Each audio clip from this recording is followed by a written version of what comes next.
दोस्तों, आज की कहानी है गरीब घर का मासूम बच्चा भीख मांगकर बना अफसर। कहानी पसंद आए तो वीडियो को लाइक एवं सब्सक्राइब जरूर करना।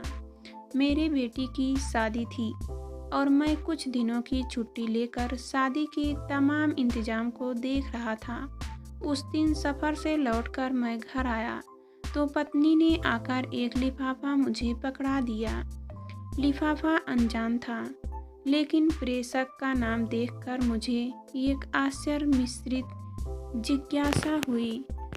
अमर विश्वास, एक ऐसा नाम जिसे मिले मुझे वर्षों बीत गए थे। मैंने लिफाफा खोला तो उसमें $1,00,000 का चेक और एक चिट्ठी थी। इतनी बड़ी राशि हुआ भी मेरे नाम पर। मैंने जल्दी से चिट्ठी खोली और एक सांस में ही सारा पत्र पढ़ डाला। पत्र किसी पूरी कथा की तरह मुझे अचंभित कर गया। लिखा था, आदरणीय सर, मैं एक छोटी सी भेंट आपको दे रहा हूँ। मुझे नहीं लगता कि आपके एहसानों का कर्ज मैं कभी उतार पाऊँगा। ये उपहार मेरी अनदेखी बहन के लिए है। घर पर सभी को मेरा प्रणाम। आपका अमर। मेरी आंखों में वर्षों पुराने दिन सहसा किसी चलचित्र की तरह तैर गए। एक दिन मैं चंडीगढ़ में टहलते हुए एक किताबों की दुकान पर अपनी मनपसंद पत्रिकाएं उलट पलट रहा था कि मेरी नज़र बाहर पुस्तकों के एक छोटे से ढेर के पास खड़े एक लड़के पर पड़ी। वह पुस्तक की दुकान में घुसते हर संभ्रमात व्यक्ति से कुछ अनुनय विनय करता और कोई प्रतिक्रिया न मिलने पर वापस अपनी जगह पर जा खड़ा हो जाता। मैं काफ़ी देर तक मूक दर्शक की तरह एक नज़ारा देखता रहा। पहली नज़र में यह फुटपाथ पर दुकान लगाने वालों द्वारा की जाने वाली सामान्य सी व्यवस्था लगी, लेकिन उस लड़के की चेहरे की निराशा सामान्य नहीं थी। वह हर बार नई आशा के साथ अपनी कोशिश करता, फिर वही निराशा। मैं काफ़ी देर तक उसे देखने के बाद अपनी उत्सुकता दबा नहीं पाया और उस लड़के के पास जाकर खड़ा हो गया। वह लड़का कुछ सामान्य सी विज्ञान की पुस्तकें बेच रहा था। मुझे देखकर उसमें फिर उम्मीद का संचार हुआ और बड़ी ऊर्जा के साथ उसने मुझे पुस्तकें दिखानी शुरू की। मैंने उस लड़के को ध्यान से देखा। साफ सुथरा, चेहरे पर आत्मविश्वास, लेकिन पहनावा बहुत ही साधारण।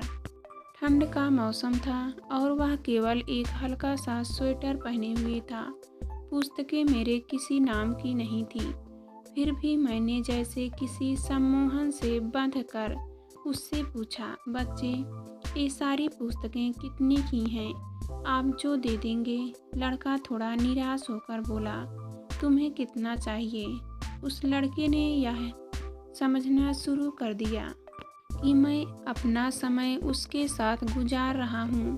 5,000 रुपये। वह लड़का कुछ कड़वाहट में बोला, इन पुस्तकों का कोई 500 भी दे दे तो बहुत है। मैं उसे दुखी नहीं करना चाहता था, फिर भी अनायास मुंह से निकल गया। अब उस लड़के का चेहरा देखने लायक था, जैसे ढेर सारी निराशा किसी ने उसके चेहरे पर उड़ेल दी हो। मुझे अब अपने कहे पर पछतावा हुआ। मैंने अपना एक हाथ उसके कंधे पर रखा और उससे सांत्वना भरे शब्दों में फिर पूछा, देखो बेटे, मुझे तुम पुस्तक बेचने वाले तो नहीं लगते। क्या बात है? साफ साफ बताओ कि क्या ज़रूरत है? वह लड़का तब जैसे फूट पड़ा। शायद काफ़ी समय निराशा का उतार चढ़ाव अब उसके बर्दाश्त के बाहर था। सर, मैं 10+2 का चुका हूँ। मेरे पिता एक छोटे से रेस्तरां में काम करते हैं। मेरा मेडिकल में चयन हो चुका है। अब उसमें प्रवेश के लिए मुझे पैसे की ज़रूरत है। कुछ तो मेरे पिताजी देने के लिए तैयार हैं, कुछ का इंतज़ाम वह अभी नहीं कर सकते। लड़के ने एक ही सांस में बड़ी अच्छी अंग्रेजी में कहा, तुम्हारा नाम क्या है? मैंने मंत्रमुग्ध होकर पूछा। अमर विश्वास। तुम विश्वास हो और दिल छोटा करते हो। कितना पैसा चाहिए? 5,000। अब की बार उसके स्वर में दीनता थी। अगर मैं तुम्हें यह रकम दे दूं तो क्या मुझे वापस कर पाओगे? इन पुस्तकों की इतनी कीमत तो है नहीं।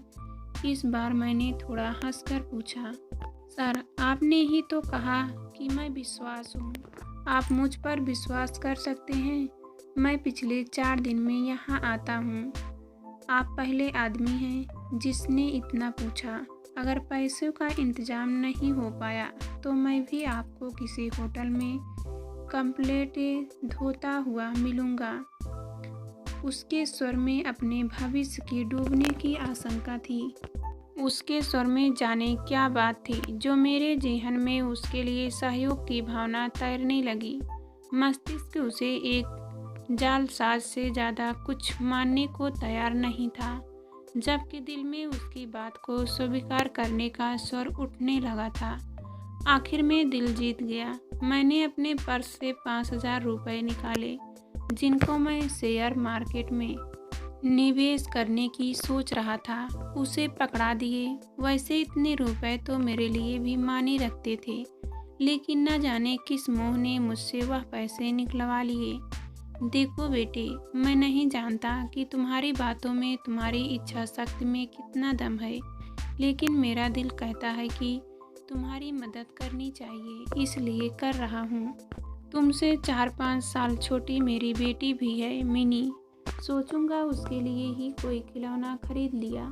मैंने पैसे अमर की तरह बढ़ाते हुए कहा। अमर हतप्रभ था। शायद उसे यकीन नहीं हो रहा था। उसकी आंखों में आंसू तैर आए। उसने मेरे पैर छूते तो आंखों से निकली 2 बूंदें मेरे पैरों को चूम गई। कोई ज़रूरत नहीं, इन्हें तुम अपने पास रखो। यह मेरा कार्ड है। जब भी कोई ज़रूरत हो तो मुझे बताना। वह मूर्ति बनकर खड़ा रहा और मैंने उसका कंधा थपथपाया।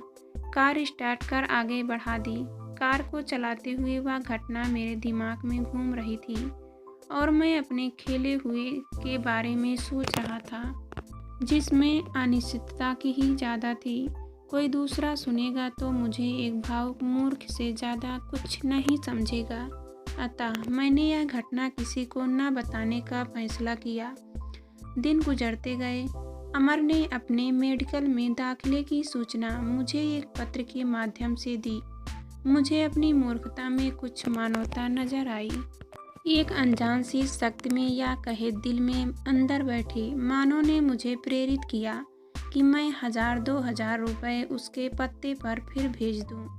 भावनाएं जीती और मैंने अपनी मूर्खता फिर दोहराई। दिन हवा होते गए। उसका संक्षिप्त सा पत्र आता, जिसमें 4 लाइनें होती, 2 मेरे लिए, एक अपनी पढ़ाई पर और एक मिनी के लिए, जिसे वह अपनी बहन बोलता था। मैं अपनी मूर्खता दोहराता और उसे भूल जाता। मैंने कभी चेष्टा भी नहीं की कि उसके पास जाकर अपने पैरों का उपयोग देखूं। न कभी वह मेरे घर आया। कुछ साल तक यही क्रम चलता रहा। एक दिन उसका पत्र आया कि वह उच्च शिक्षा के लिए ऑस्ट्रेलिया जा रहा है। मुझे अपनी उस मूर्खता पर दूसरी बार फर्क हुआ। बिना उस पत्र की सच्चाई जाने समय पंख लगाकर उड़ता रहा। अमर ने अपनी शादी का कार्ड भेजा। वह शायद ऑस्ट्रेलिया में ही बसने के विचार में था। मिनी भी अपनी पढ़ाई पूरी कर चुकी थी। एक बड़े परिवार में उसका रिश्ता तय हुआ था। अब मुझे मिनी की शादी लड़के वालों की हैसियत के हिसाब से करनी थी। एक सरकारी उपक्रम का बड़ा अफसर कागजी शेर ही होता है। शादी के प्रबंध के लिए ढेर सारे पैसों का इंतजाम उधेड़-बुन, और अब वह चेक मैं वापस अपनी दुनिया में लौट आया। मैंने अमर को एक बार फिर याद किया और मिनी की शादी का एक कार्ड अमर को भी भेज दिया। शादी की गहमा-गहमी चल रही थी। मैं और मेरी पत्नी व्यवस्थाओं में व्यस्त थे और मिनी अपनी सहेलियों में। एक बड़ी सी गाड़ी पोर्च में आकर रुकी। एक संप्रभा से शख्स के लिए ड्राइवर ने गाड़ी का गेट खोला तो उस शख्स के साथ उसकी पत्नी, जिसकी गोद में एक बच्चा था, भी गाड़ी से बाहर निकले। मैं अपने दरवाजे पर जाकर खड़ा हुआ तो लगा कि इस व्यक्ति को पहले भी कहीं देखा है। उसने आकर मेरी पत्नी और मेरे पैर छुए। सर, मैं अमर। वह बड़ी श्रद्धा से बोला। मेरी पत्नी अचंभित सी खड़ी थी। मैंने बड़े गर्व से उसे सीने से लगा लिया। उसका बेटा मेरी पत्नी की गोद में घर सा अनुभव कर रहा था। मिनी अब भी संशय में थी। अमर अपने साथ ढेर सारे उपहार लेकर आया था। मिनी को उसने बड़ी आत्मीयता से गले लगाया। मिनी भाई पाकर बड़ी खुश थी। अमर शादी के एक बड़े भाई की रस्म हर तरह से निभाने में लगा रहा। उसने ना तो कोई बड़ी जिम्मेदारी मुझ पर डाली और ना ही मेरे चाहते हुए मुझे एक भी पैसा खर्च करने दिया। उसके भारत प्रवास के दिन जैसे पंख लगाकर उड़ गए।